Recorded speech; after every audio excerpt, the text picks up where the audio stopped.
Welcome to Community Arts at Home. Today we're going to be working on watercolor geodes. So what is a geode exactly? Well, they are round rocks that are filled with crystals. Some of the crystals are clear and some of the crystals could be different colors. Geodes start as a bubble inside a layer of rock. The bubble could be formed by an animal burrow, tree roots, or even air inside explosive volcanic rock. The crystals are formed over time as the rain pelts them over and over, and tiny clusters of crystals are formed. So, let's see what supplies we need and get started with our project. First, everyone is going to need a sheet of white paper, and you'll also need a pencil. Since we're doing watercolor paints, we're going to need a paintbrush and some watercolor paints. Any colors will work. You're also going to need a little bit of water in a cup and maybe a paper towel to clean off your brush. All right, let's get started. Our first step is to draw an organic shape on our piece of paper using our pencil.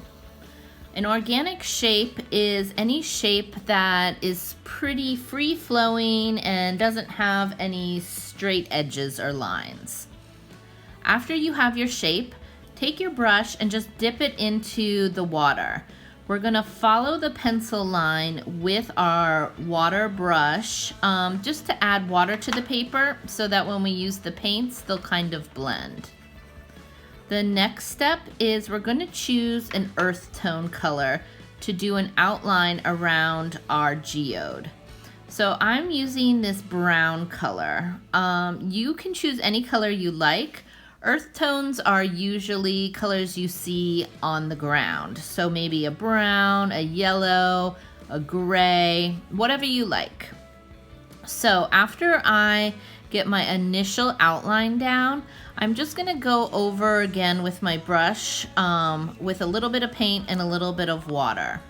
I want to make sure that the painting is really wet. My next step is I'm gonna get a little bit of a darker color. So since I went with brown first, I'm gonna go with black second.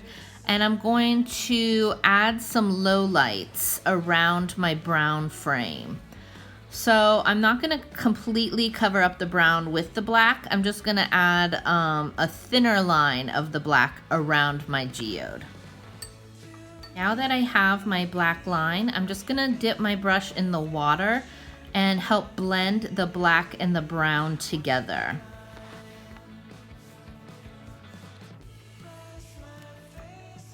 Next, we're going to add a little bit of color to our geode. So using a clean brush, I'm going to choose this kind of pinkish red color.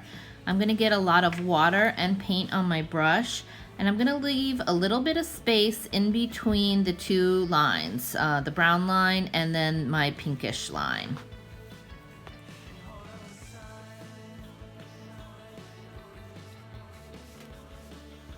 Next, I'm going to kind of mix my pink with a little bit of the purple, and I'm going to go above my pink line to add it to the paper. This purplish line is going to go in between the pink and the brown line.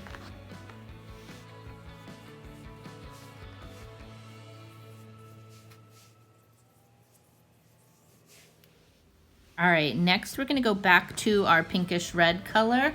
Get a lot of water and paint on the brush and leave a little bit of space and kind of fill in the middle section of our paper.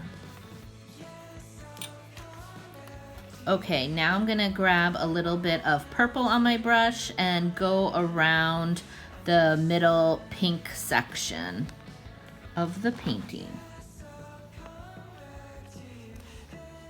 Now I'm gonna clean off my brush and just use a wet brush with no paint on it to mix some of my colors together. So I'm mixing the last layer of purple with a little bit of the pink there, and any spots that I see that are really white, I'm going to try and blend my paint together. Next, I'm gonna get a lighter color. So I'm gonna go with this light yellowish brown and just add different highlights around my geode.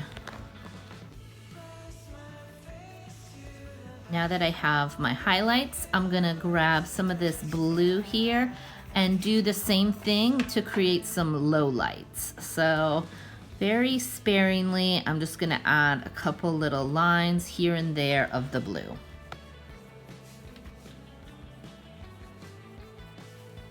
And my last step is just to get with a clean brush and just some water and blend any of my highlights and lowlights together.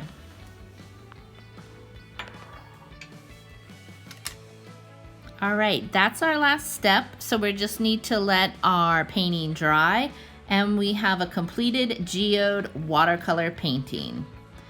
Thank you guys for joining me, and we'll see you again next time on Creative Arts at Home.